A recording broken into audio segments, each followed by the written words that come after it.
Hey guys, welcome to the Primal Group's Filmmakers Corner. I'm Connor Heck. I'm here with my trusty gaffer, Peter Murphy. Hello. and we have Noam Kroll on the podcast today. All right, so yeah, let's just jump in, guys. First of all, Peter and Connor, thank you guys so much for being on the show, and this is sort of a follow up, obviously, to the previous episode, which I'm going to link to in the show notes for this one. But let's just start off by getting a little bit of background on each of you. Your role on this project, on this feature, how you got involved, and then we could kind of go from there. Yeah, I'll take this one, I guess. So it was actually kind of a funny story. I didn't know any person involved in the film prior to shooting. Michael had, I think he had a DP lined up initially, and then he was flirting with the idea of shooting himself and DPing and directing. And then I responded to a friend of mine sent Brooke, the producer, had posted on Instagram stories, like in search of DP kind of a thing, inquire within. And then a friend of mine sent me that story, and then I just replied as a DM, set up an interview, and interviewed with him and Brooke at a coffee shop. And this was 14 days out from shooting. And so for me, it was a little nerve wracking because very little prep time. I didn't know a single person involved. Like I'd never worked with them. I'd never met anyone involved. And it was a little intimidating, but the second that I interviewed with Michael, about 5 minutes into the interview, we just clicked initially because I had actually just read the script. I got sent the script like a few hours before. I just powered through it, loved it. And yeah, I just started gushing about it, telling him like, "Oh, it reminds me of this, reminds me of that," and he totally was like right on board with it and agreed with everything I was saying. And then, so that made me feel a lot better because otherwise I would have been a little nervous if we weren't clicking right away and we have no time to like change anything or So it was actually like a perfect blessing in disguise, and that's how I met Peter. I hadn't even met him before day one of shooting, and he was my gaffer. So but then, sorry, a little more broadly though, it worked out because as we were shooting, we developed like a shorthand, like all of us, and me and Michael have really similar tastes, and that helped a lot. And then Peter was just picking up what we were doing, and it became like a crucial element of shooting because otherwise we wouldn't have been able to make our days. So we just needed that shorthand to develop, which is normally what happens with crews that have worked together a lot of times. So Yeah. we got lucky in that way for sure. And so, Peter, you had worked though with Michael before on some other projects. Very briefly, and definitely not in the capacity as it was on Parallax. I actually met Michael. I had moved to Los Angeles like a week before I met him, and I was just like scrambling trying to find jobs. And it was like midnight on like a Tuesday. I saw some random posts from Michael Bachochin on some Facebook group asking for a PA like 2 hour drive away at like 7 in the morning. And I was like, okay, might as well. I mean, I got no other job, so go out to that one. And Michael's like, if you just really work hard at this, I think I can get you more PA jobs. So I showed up, and then we just kind of clicked, and then we've been friends since. And I was like, oh yeah, I normally do like gaffing stuff, lighting stuff. And he's like, oh, I'm actually thinking about this movie coming up in a couple months. No pressure, but we'll see what happens. And then as it got closer and closer, he's like throwing the crew together. He's like, do you want to gaff on it? And it's like, sure. And I'd only really ever worked with Michael and him as a producer, not a director. So it was a new experience for sure. And then, like Connor said, that's where we met. And yeah, Yeah, that's amazing. Yeah. It's so lucky that you guys clicked like that because I know often that's not really, I guess, traditionally how a lot of films come together where maybe the DP is brought on board first and then that DP is going to bring a gaffer, whereas you guys were sort of brought in separately, it sounds like, and then had to make it work. But that's super fortunate that you were able to click like that because that's not always the case. Is there anything that you did like in particular, like whether it was just talking through the script or looking at reference images or anything to make sure that you kind of could hit the ground running on day one? Yeah, I mean, so like I said before, Michael and I just luckily clicked right away, and I got a lot of the references and a lot of the inspiration. I could see where he was inspired as a filmmaker just reading the script blind without having met him. And we have similar tastes. So once he hired me on the spot during the interview, so then once I got the job, we just started basically making a Bible of we have to watch all of these movies like within this next week to make sure we're on the same page and kind of really because and the good thing too is Michael had already a very solid plan not only for the vision of the film but for the production side of like he was ready to go. He had his gear line most of his gear lined up. He had like a guy that was willing to give us equipment and all these other elements. He had the locations, and so it was really just a matter of me coming in and then telling him, okay, this is kind of the gear we're gonna need, and then yeah, again, like watching all of these movies to prepare our vision for when we were going to be on set, and then Peter and I clicked too, and I think the first couple days it was a gaffer coming into a new DP, you're kind of trying to figure out, anticipate their needs, and sort of feel out how they're working and develop that working relationship. And he Mm-hmm. clicked it right in a few days in, and then we just really were able to like power through. And he was able to anticipate me, and I was able to anticipate Michael, and it just really worked out that way. I think also we actually shot one scene. Like the very first day of shooting was just one scene. It was like a half day. We kind of all got to know what the vibe was, what the Mm. style was, and then we had like a week before we started shooting, like the whole rest of it. So it kind of gave us time to digest and like understand, like, oh, this is the little thing we're doing there. And it was like a super stylized, like framing and lighting, all that stuff, like in the very first scene. So it kind of was like immersion, and then a week to digest, and then it just hit the ground running from there. Mm-hmm. That's great. Yeah, when you can sort of start with something that like a scene or a shot or something that kind of sets the tone, where you can, if you nail that, then at least you can like carry that over the rest of Yeah. the film. I think that's huge. Definitely. I guess Connor, I think you were talking about camera choice and everything. Mm. I can't even remember what the film was shot on. Can you remind us or remind me what camera you used? We shot on my humble Blackmagic Ursa Mini Pro. Um, Oh, nice. yeah, It looks great. yeah. That's sort of like my workhorse camera. And I had actually just shot with it. I had only been using it for like kind of smaller projects, and then I had actually shot a feature a couple months before Parallax on that camera, and I actually really liked working with it in that regard on like a long term project like that. Um, and I actually used your LUT. I don't know if I Oh, no told you way. this. Yeah, I used your like Alexa That's style awesome. LUT for the Ursa. So I was Oh, like I cool. was like monitoring with that, and so that was using that tool. And then we had like Sigma Cine primes or Cine zooms rather, and I think some Rokinon primes for certain shots. And yeah, it was Nice. and just basic filtration, and that was it.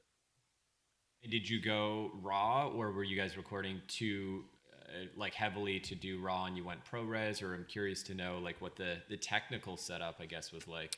We were doing raw. I think I don't even remember. Like I think like 6-to-1 3-1 compression or or some three to six to three to one. one, Yeah, something like that. Yeah, I don't actually yeah, remember, yeah. but yeah, we're shooting raw, and then actually, luckily, our uh, co-producer slash editor was on set with us, and he was like helping me swap lenses and just like he was there to kind of oversee VFX stuff for later while we're on set and that kind of a thing. So but yeah, that was basically it. It was super simple setup, and we had one camera. Yeah. We had one camera. We had a Dana dolly. Um, what else? Lighting wise, I think we had two 1.2 K HMIs, Mm-hmm.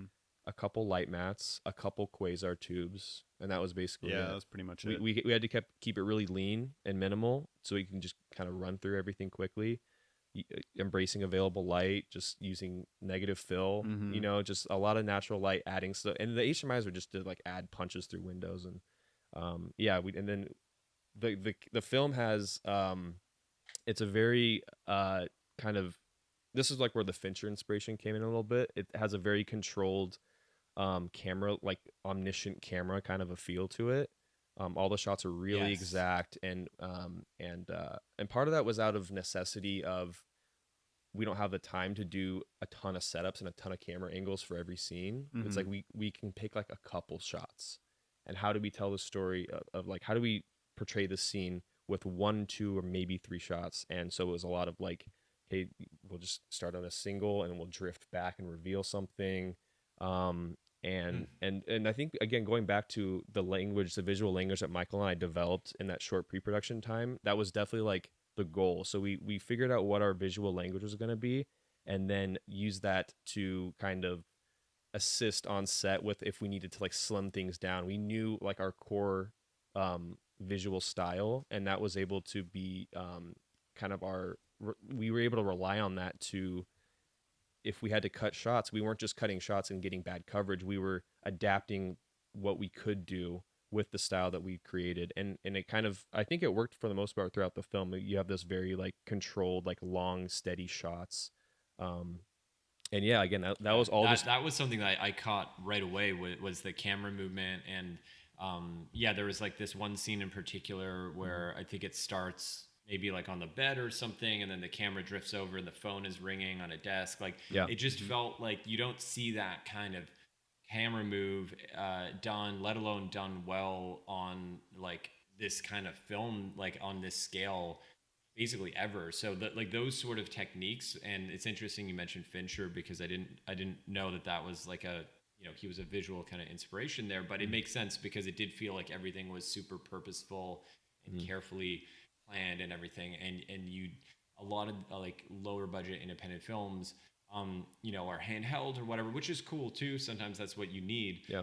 But it was refreshing to kind of see that sort of level of detail and control, which I enjoyed. You Thank mentioned, you. some of the tools you use to light HMIs and so forth. Hmm. What was the actual like breakdown of the lighting process like scene by scene? So like, you get to set uh, on, let's say, maybe not day one, like let's say it's day 3 or 4, you're in the rhythm a little bit. What does that look like from like a collaborative standpoint? Do you do a walkthrough, and like when do you start? I guess, yeah, if you could paint a picture for us of the kind of the workflow of actually getting every scene lit and Sure. how that plays out over the course of a day. You want to take this one, Peter? Yeah, sure. So I mean, once we kind of got into our groove, especially after like establishing the style base, it was kind of like we had these like couple units that were our workhorses that we knew we would kind of keep built or keep kind of pre-built, and then it would be like, okay, we're gonna start here, go to this room, go to this room, and then we each room kind of break down like, all right, we're gonna want to do this thing that was similar to that day, and then we'll use this through the window. So we'd go like room by room in the lighting breakdown, like what is going to come in all these different spaces. And then we'd also have things on standby, like in just in case we might use this, we might use this. And a lot of times we didn't end up needing a lot of that stuff, but it was a lot of stuff on standby, and then just like quick work through, and having that sort of connection on knowing, oh, this is how he likes this stuff to look.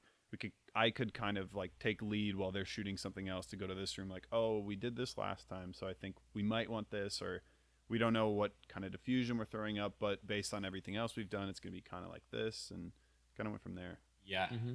Yeah, I got this sense that even though you're in not a lot of locations, there was obviously like an effort made to make the locations feel really dynamic. Like it doesn't feel like you're in the same room several times. Mm-hmm. Let's say whatever the bedroom or whichever room you might be shooting in, like it did. I'm assuming there was like a conscious effort to light the room differently each time you're in it, Yeah. or obviously you want it to feel like the same movie, but like to do something different to make it feel fresh. Was that kind of an intention, or I like feel so. consciously, or did that just happen? Yeah, I think credit to Michael because I know that he consciously, when he was writing the script, it's, he wanted to, again, he knew it was going to be largely a one location movie for the most part. And I know he wanted to separate things visually, and as far as also, I mean, I guess we can talk about this a little deeper, but of revealing the different levels of reality, he wanted things to be a little different. Mm-hmm. He wanted it to be kind of that repetitive, like Memento, like you keep waking up, you keep waking up, but like he wanted it to be different. And so that's why he wrote like, I think we talked about this, Michael, but that's why he wrote kind of different times of day in the script. And then when we were kind of fleshing out the shots and how we were going to light it, we just wanted to lean into that more, and really like, okay, if Nelson's character is coming back after work, we really want to go for like the cool blue, like kind Mm-hmm. of evening dusk look, just to, because you could still shoot it like late afternoon, but it won't look different enough compared to all these other shots within the film. So yeah, we definitely just like, Michael handed us that baton and we ran with it, and we just really leaned into like, we want to keep it to feel everything feeling repetitive, and that same kind of like slow camera movements, but we want to change the camera movements every time if we can. We want to like light it a little differently and block it differently, and also tailor those scenes to where Naomi is in the film emotionally and which reality she's literally in and all that kind of stuff. So that was all intentional things that Mm-hmm. hopefully come across in the film. Yeah, um, I remember Yeah. it was kind of this like Michael would always, because just reading the script and having no visuals to put to it, it's definitely a little bit harder to follow until you can actually see it in front of you. So mm, Michael would always be saying like, "All right, we're on L2 or L5 or L3, like these different levels of reality." And it took like a little bit of time, but it was almost this like language of like, "Oh, we're going for the L2 look now. Oh, mhm. now we want the L5 look." So we kind of had an Oh, idea based on interesting. the like level of Yeah, reality that was going on. yeah, definitely a good point. Hmm. That's yeah, that's funny. We had something similar on our feature as well. It wasn't quite that detailed, but it was like there were kind of two looks, maybe three looks, and then at a certain point, once you identify those three, then it's just you're just picking between them and then maybe nuancing a little Mm-hmm. bit, and then that really helps. You Interesting. mentioned just some of like the color effects, like the going a little bit like more blue in certain scenes or whatever. Were you doing all of that with lighting and gels and or in camera, or Mm. were you just trying to capture everything as flat and raw as possible, not flat lighting wise, but you know what I mean, Mm-hmm. and then just coloring and kind of picking up the slack in post, or I'm assuming it was a mix, but I guess I'm curious to how much actually went into like colorization on the lighting front and everything too. No, definitely a good question. I've always subscribed more to the idea of doing as much in camera as you can. Mm-hmm. So I definitely did Mm, as much. I just feel like there's a good case for. I know a lot of DPs are, they won't even change the color temp in the camera because it's like what the sensor's rated for, and they'll just because you can fix it all in post or whatever. But just they want to shoot as untouched camera processing in camera as you can. But I don't know. For me, I've gotten kind of screwed over in post color on projects before, and I feel like I'm just talking about my general like kind of mindset on this, but I just feel like as much as DP you can do to leave your mark on the footage before it gets to post is better, just because you can kind of like write your intention in your frames beforehand. So yeah, I was definitely doing stuff in camera. We were doing gels, we are color temperature in camera. We were changing it, playing with exposures in camera. And I knew that I had a little bit of leeway with the raw files, but I definitely did as much as I could in camera. Um, and yeah, basically just color temp in camera, color temp of the lights, and yeah. purposely exposing things like underexposing things and that kind of a thing. I think one of the good things about doing that, even if you're shooting in RAW, where people always say, well, there's no sense in like adjusting color temperature because I'll just do it later. It's RAW. But Mm-hmm. I'm with you because I think what happens when you adjust it in camera is you know right away if it's going to work. Like you're not just assuming, oh, we can shift this really blue and it's going to look great, because maybe there's another element or a prop in the scene, or there's something that doesn't react to that sort of change. And Mm-hmm. at least if you're doing it in camera, then you can identify what that issue might be right then and there, as opposed to have that be a surprise later. Mm-hmm. So yeah, I think that's really cool. And I know the Ursa gives you a lot of control. Well, at least a decent amount of control over like temperature and tint and all that. And Yeah. it seems to render the colors really, really well. Um, One thing actually I forgot to ask before while we're on the camera topic. I've shot a lot also with the Ursa Mini and love that camera. Mm-hmm. One of the projects I shot on with that camera, I did have like a little bit of the fixed pattern noise on some really low light shots that we had to boost. Did you guys encounter any sort of like technical issues like that? And did you have to light it in a specific way to, just really play to the camera's strengths? Or was it pretty easy to work with generally? I mean, I've definitely encountered that same issue with that camera before. Luckily, I had a lot of hours working with this camera because I own it, and Mhm. so I was able to kind of mitigate those issues just because I've had experience with it. And I mean, I'm trying to think. I have the raw light OLPF on the sensor, which renders skin tones better, and it handles infrared outside infrared pollution better as well.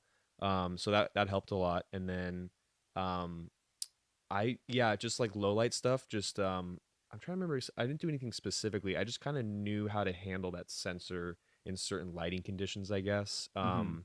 to Didn't minimize. underexpose too much. I mean, there it Yeah. is obviously a moody film where Mm-hmm. some of the scenes are going to be a little dimmer stylistically, but I'm assuming like you. It sounds like you probably didn't take a lot of risks in the sense that like if you're not going to light something that you're going to have to bring up in post because Mm. like you said you want to get everything in camera ideally, right? Mm-hmm. Yeah, I mean, I also, because of that noise issue with that sensor, I don't push. I never go above 800 if I can avoid it. And then on low light stuff, sometimes I'll go just again to protect the blacks. I'll go to 400 ISO sometimes, even though Oh, it really? adds a Okay, slight yeah. it adds a slight amount of contrast when you drop in the ISO on that sensor.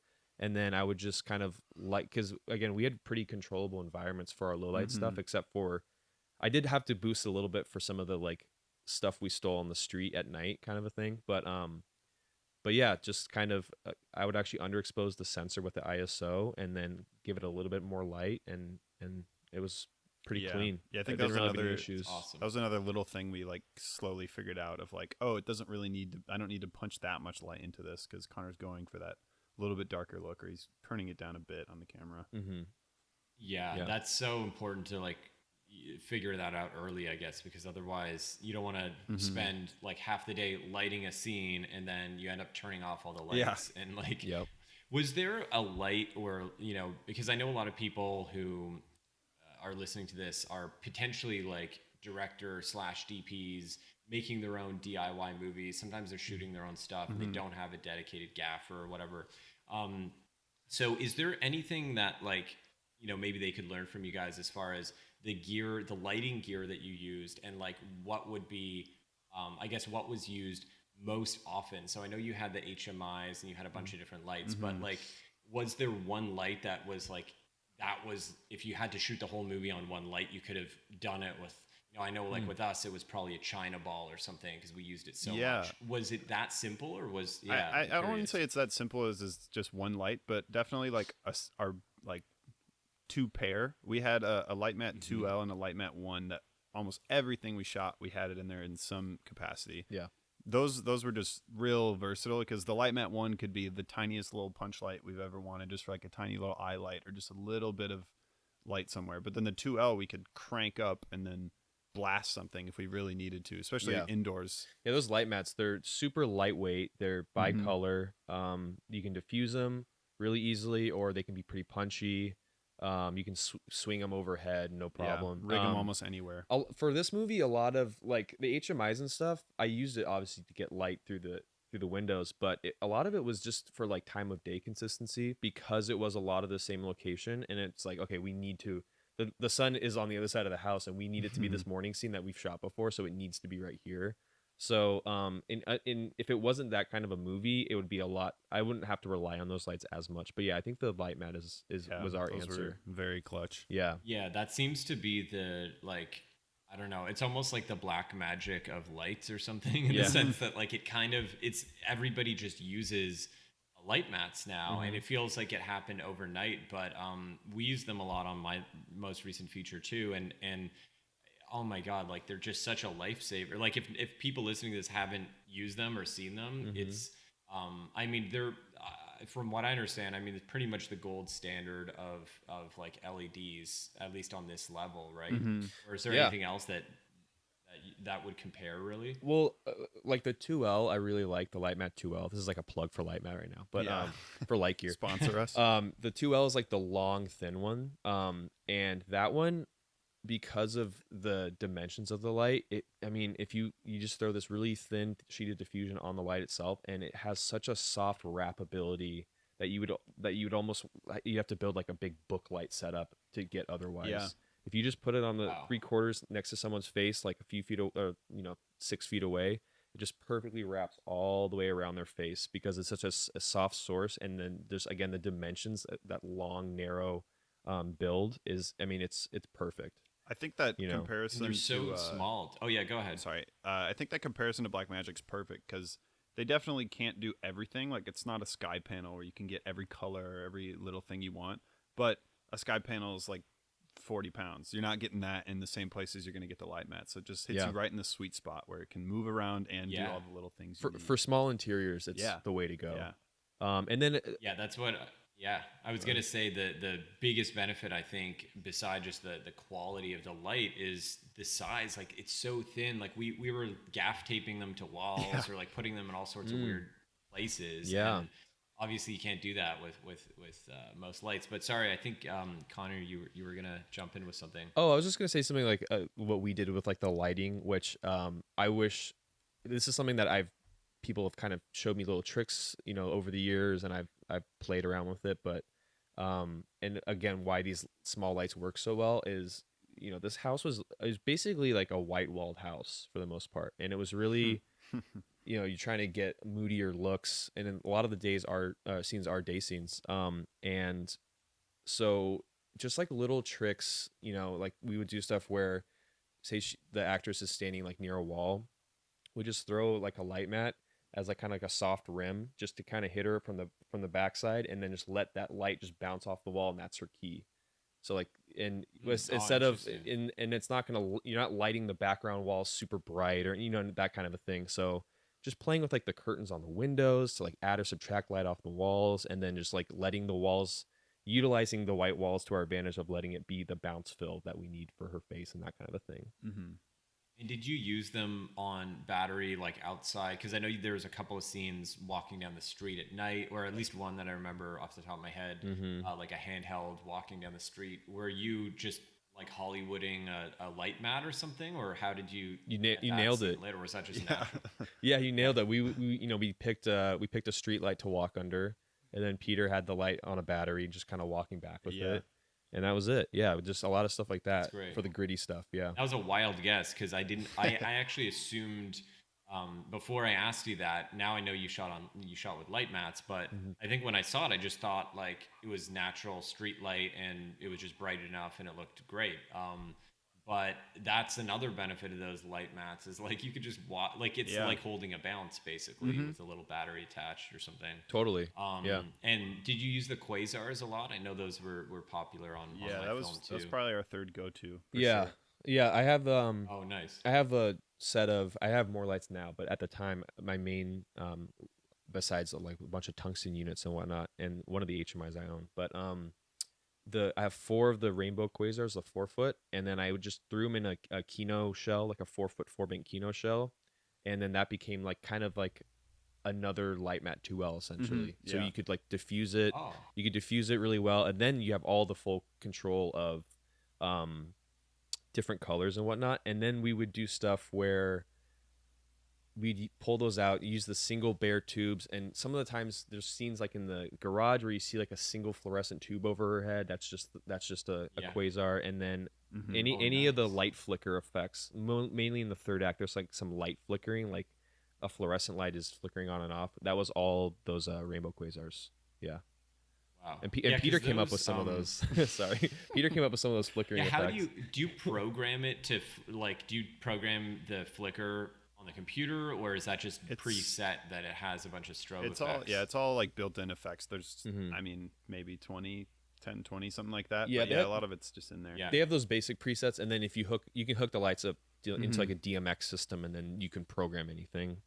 Get a little deeper, but yeah, That's awesome. the presets are like good So to go. you can use those for the more like stylized like accents, either like a practical in the frame or for the flicker effect, and then the light mats are more for like your day in day out lighting. The HMIs you were saying that was more used for like just blasting it through a window for daylight, right? So and was there anything else? Were those the 3, or was there anything else you guys were like any Trying to random remember. tungsten lights or anything? I think we add random little tungsten units in for punches through like a distant doorway or something like that. But nothing really main besides those that we really were using as much. And another use, I'm just remembering another use of the rainbow quasar was there's a scene where Naomi wakes up in a bathtub and there's a bunch of lit candles around her. Yeah. So we just, again, this is basically our motto for the whole movie lighting wise was use what's available and then just enhance it slightly, and that's what we did with the daylight in the house. We would just enhance the daylight or like manipulate how the lighting was. That's how we did it with the walking shot with the Mm-hmm. Peter walking with the light mat as we go under the street light. And then like for this candlelit scene, we just used the rainbow quasar and put the fire effect on it. So we got like about 30% of our exposure just from the Mm-hmm. candles themselves, and then we Yeah. just added that little slight just to kind of enhance the flickering effect on her face, and that was it. Mm-hmm. Like Yeah, one that, tube that with the blend fire of Wow. effect. real light and augmented Yeah. was the good mix. That's the great thing with like digital, even though you're shooting at 800, like compared to shooting film or something for like people with that background, it's like you can now have the luxury of just enhancing just slightly and still getting enough exposure. And I think that's where, you know, some people run into trouble on these cameras that shoot like crazy high ISOs, like on the Sonys, because they might be tempted, like in the candlelight scene, just to bump up the ISO, but then obviously you're not getting the shape of the lighting and you're not maybe shooting at the optimal rating for the camera. Mm-hmm. So yeah, from the sounds of it, that camera package mixed with the lighting, mixed with the story, like everything was kind of, you know, came together perfectly in that sense. Post production wise, because I really love that like muted look, that sort of moodier, at sometimes like desaturated, slightly aesthetic. Mm-hmm. How different do those frames look in post production versus in camera? Because I know, you know, you tried to get as much done in camera as possible. Mm-hmm. Was there still a lot of work done, like in the color, you know, process to you know, add windows or do any of that sort of trickery, or was it just balancing and matching shots? Yeah, good question. We had this awesome colorist Oliver, and he. My plan initially was to use your Alexa style LUT for the Ursa all the way through to post. So I was like, I Oh, was crazy. reference, and using that as like kind of like a base. So I was using it as like a reference LUT on set, and sometimes I would change to different LUTs for different lighting situations and scenes. But usually I was just kind of like using that as like the temporary LUT on my monitors. Hmm. And then when it came to post, we hired Oliver, and he actually works. He doesn't work using LUTs. He works uses using the ACES system, where you basically it's like the Hmm. Academy system where you're basically like coloring from scratch every single look that you're making. So he Yeah. had that LUT to like reference, and then he was building things from scratch, which was great because I definitely had dialed in the look as much as I wanted to, but he was able to kind of he had more leeway to manipulate things, and then we were Michael and I were talking about just we would discuss things in front of him, and then he would come up with ideas like, oh, what about in the therapist's office if we for this one scene if we go for more of like a greener like finchier tint to it kind of a thing, and so he was able to kind of like add a lot of more dynamic looking color in post production that some of us hadn't even thought of necessarily. So we were definitely open to collaborate in that way. But then he also, you know, was able to, if I wanted something specific, do that kind of thing. But yeah, he did the full like power windowing things, and there was like scenes where we had diffused the window so that it would just blow out to white, but then you could kind of see the diffusion. So we'd have Mm-hmm. to isolate the window with a power window and blow it out more and that kind of a thing. Um, and then some of like where they're taking the tea and it's like that super blue dusk scene. I tried to do as much in camera as I could on the day, and then he had to like really like increase that look in color, and so I would have been screwed without him. But yeah, Yeah. Yeah, those sort of like ultra stylized shots, I guess you have to push further in post. yeah, But yeah, I love that you're starting with a baseline that like you're already basically happy with. I'm sure you had some ideas for like stylizing it or areas you might want to refine, but it's so hmm much easier. And like that's what I always try to express to like other filmmakers that ask me, let's say, about the color process, is that, you know, you can do so much in post, but the thing is your time is so limited. So like, do you mm, want to spend that time fixing all the mistakes and then making it look like pretty good, or do you want to take something that already looks hopefully pretty good or really good and then the time that's spent on it is mostly being used to make it better and actually like add all of these new like creative ideas. Mm-hmm. And yeah, like you said, I'm sure there are those, the window here or there that you have to fix, or clean things up. Mm-hmm.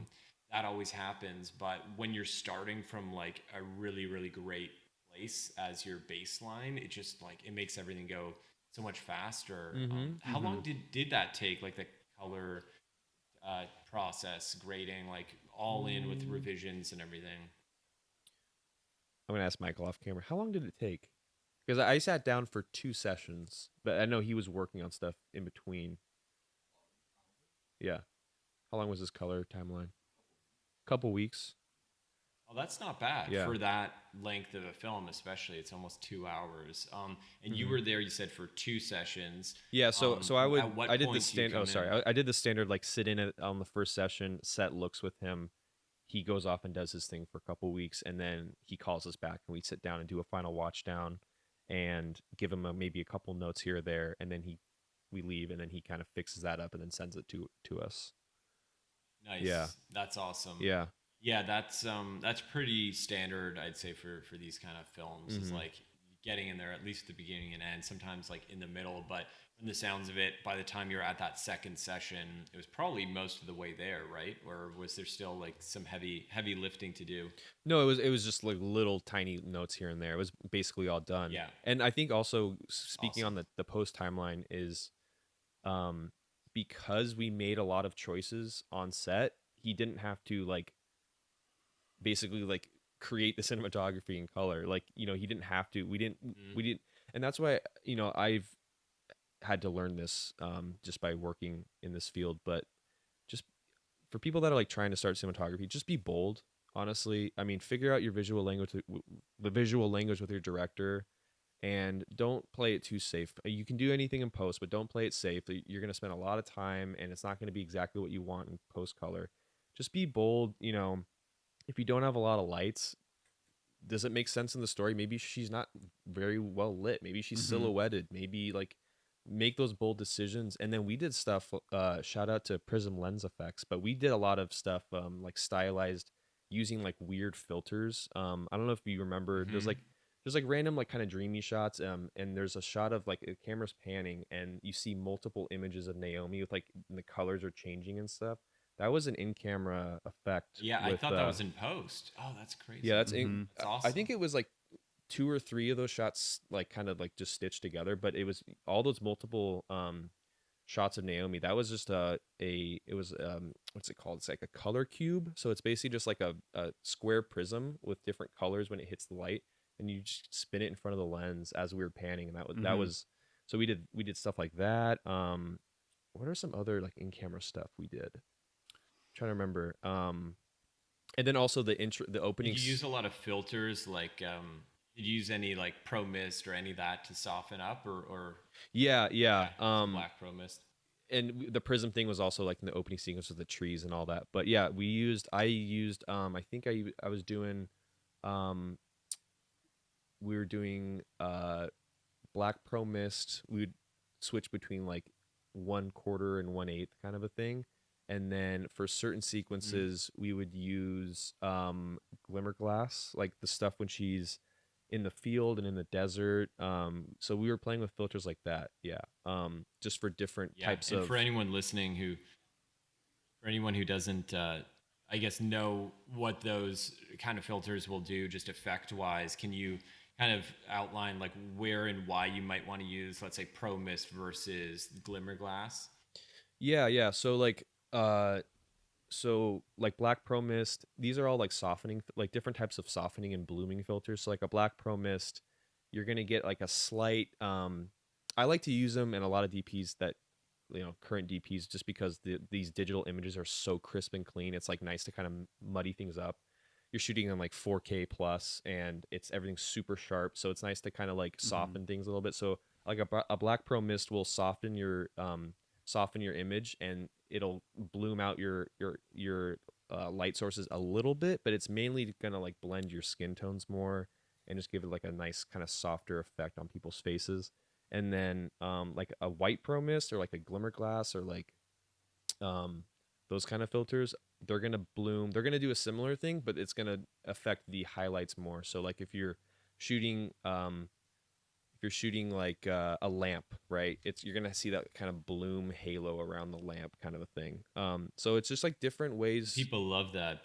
Yeah. Sorry to No, go interrupt. ahead. I was gonna say, yeah, people love that because it's, especially if you're going for like a more filmy sort of look. A lot of the older film stocks, like that's what they would do. As you know, of course, the if a window's blown out or something, it's not just gonna clip to white. It's gonna feel like there's this hazy sort of effect around it, Yeah. and yeah, obviously that filter is gonna give you, you know, a very similar kind of look. Mm-hmm. Um, yeah, so a lot of these cool tools. I haven't used the Prism Effects is the name of the company, right? Yeah, Prism Lens Yeah. Effects. Yeah. This guy Jacob Owens, he's an awesome filmmaker.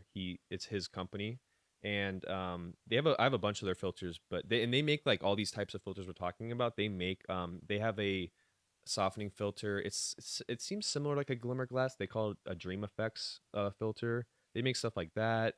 They make yeah, just different prisms you can put in front of your camera. They make like screw on like prism filter, like kaleidoscope filters, and Mm-hmm. Mm. just they have a bunch of different tools that I think like when you're trying to create your style, it's fun to play with stuff like that. I mean, I wouldn't say rely on that 100%, but just like outside of the box things that can separate yourself as a DP from other people, maybe just like playing with stuff like that, seeing what you can get away with. And then, you can do a lot of these kind of softening and glow effects in post color, and you have probably a little more control, but it's nice to like imprint that on the image. And it, like you're saying, when you're trying to blow out like highlights and windows and stuff, it does in camera like kind of help blend things and smooth things out a little bit that you won't even necessarily get in Exactly. color quite as much. Mm-hmm. Yeah.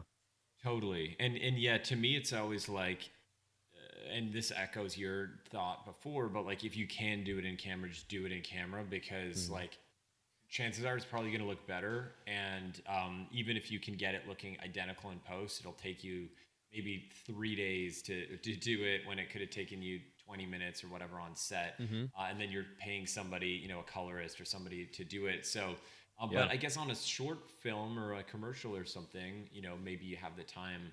On this film, though, with the runtime that it had, it's great that you guys were able to capture, you know, most of the look, probably like 80%, 90% of the look, like Mhm. on the day. And then in post, you're just, again, like enhancing and refining. Yeah. So I will, before we wind this down, because we are, you know, getting close to the end here, but Mhm. I'm going to link to the film, obviously, in the show notes. So people who want to, you know, see where it's going to be playing next or whatever can access that link. Mhm. Do you guys have anywhere you want to plug links for your own work, social media, that sort of thing that people can do some follow-ups on? Yeah, I mean, my website's just connorheck.com, CONNORHECK.com. And that has all my links, IMDb, Instagram. My Instagram is connorheck.dp. Um, and you can follow all of our stuff. And I'm also promoting Parallax things on there and other projects. So, Awesome. And Peter, Peter. yeah, any Yeah, links for us to share? I don't got a whole lot, but my Instagram is Peter_Doyle_Murphy. I'm always posting what we're doing movie wise all around there, and then that's pretty much it for me. I'm just kind of sitting in the back working away on all Michael and Connor's creations. Mm-hmm. Awesome. Well, thank you guys so much. I'm super impressed, as you know, with the film, and your work is unbelievable on it. Not even just given the constraints, but just, you know, seeing it, not even knowing the budget, it's impressive. So, Oh, thank you. you know, really appreciate you guys taking the time to come on. And you know, like I told, you know, the rest of the team before, hopefully we'll do more and more of these in the future. So, Yeah, absolutely. um, Definitely. awesome.